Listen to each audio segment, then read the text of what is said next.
Vamos para mais uma perguntinha aqui da Pri.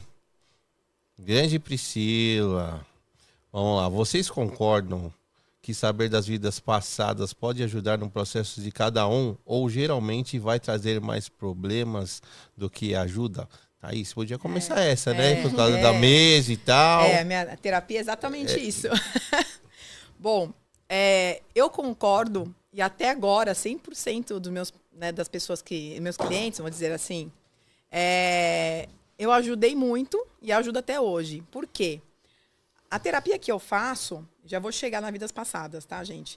A terapia que eu faço é uma mesa de cura, tá? De resgate de fractais de alma, que resgata os seus traumas de vidas passadas. Ou seja, quando eu ancoro com a egrégora, ela vai lá no seu arquivo acástico, pega o trauma da vida que começou aquele trauma e traz para cá. Então, o que eu pedia muito pro meu mentor? Eu falava, eu quero trabalhar com alguma coisa que tem a ver com cura.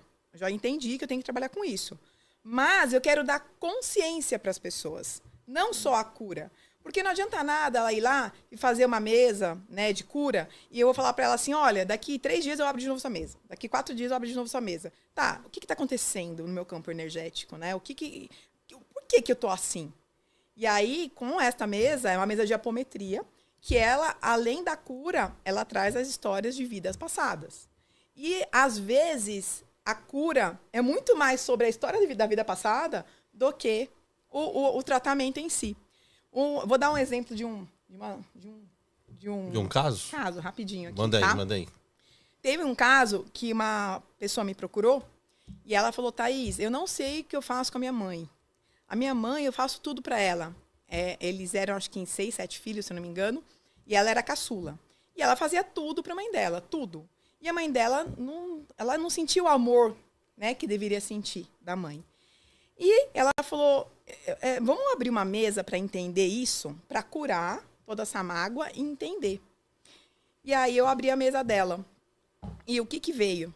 Que elas estavam em 3 vidas passando pelo mesmo processo. E que ela escolheu voltar, aquela coisa que a gente estava falando, porque ela tinha que resgatar isso com a mãe dela.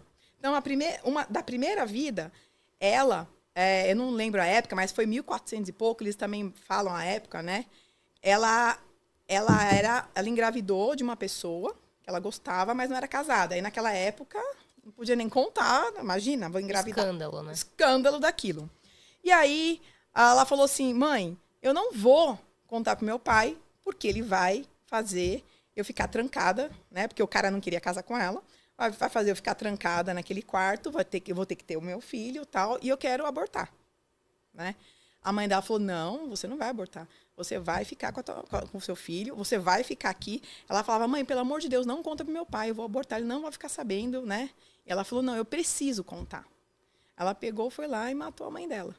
Caramba. Por quê? De medo da mãe contar pro pai e a vida dela acabar, né? Óbvio, agiu sem pensar. Aí, na outra vida, ela nasceu com a mãe e ela nasceu sem movimento nenhum, no corpo inteiro. E a mãe cuidou dela a vida inteira. Então, você vê que tem ligação, né? Ela falou, pô, eu matei minha mãe, mas e agora? O que pode acontecer? O que eu faço para ficar mais perto dela e para acontecer esse amor incondicional? Porque a mãe dela falou, poxa, né? Ela que morreu, ela deve ter falado, poxa, minha filha me matou, né? E a gente não perde a consciência quando a gente morre. E, resumindo, tá, gente? E ela ficou a vida inteira cuidando da filha. E nessa vida aqui, a mãe falava para ela assim, você me traiu, do nada. A mãe dela já estava mais velhinha. Você me traiu, você mentiu para mim. E ela falava, minha mãe tá senil, o que ela tá falando? Ela olhava pro espelho, ela falava que a mãe dela olhava pro espelho e falava para ela, você me traiu, com outra fisionomia. Você mentiu para mim, você me traiu. E aí, nessa vida, que ela me pediu para fazer a mesa dela, ela entendeu que tudo isso aconteceu por uma causa, que foi nessas 3 últimas vidas. E aí a egrégora falou, você precisa pedir perdão para tua mãe, mesmo que ela não saiba o que está acontecendo. Porque antes de morrer, inclusive, a mãe dela já estava bem velhinha. E ela, nesse dia, eu passando para ela, eu até encontrei ela em um lugar, e ela chorava e eu chorava de outro lado, né? Porque eu senti tudo aquilo, né? Foi a primeira mesa que veio uma tela mental. E eu senti tudo aquilo. E aí ela falava, não, eu tenho que falar com a minha mãe. E ela, no outro dia, foi lá, conversou com a mãe dela, falou, mãe, perdão. Eu entendi tudo o que aconteceu com a gente, né?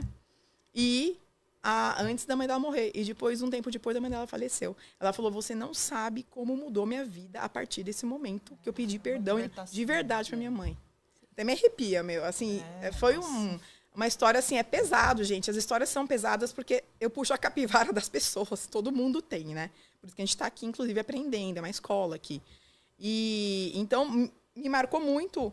E marcou muito a vida dela. E hoje ela vive totalmente diferente. Com um peso que ela tinha antes, que ela não entendia tudo isso que acontecia, por conta da história. Por mais que a gente curou, né? Que fez todo o tratamento, a história libertou ela. Então, por isso que eu acho que esse tratamento é muito legal. É muito bom, muito libertador. Eu acho que ajuda muito. Eu acho que a galera é só saber filtrar, né? Tem que saber. Então, tem gente que faz tratamento e eu falo, vocês querem ouvir história? Tem gente que não aguenta ouvir história. Eu respeito isso. Né?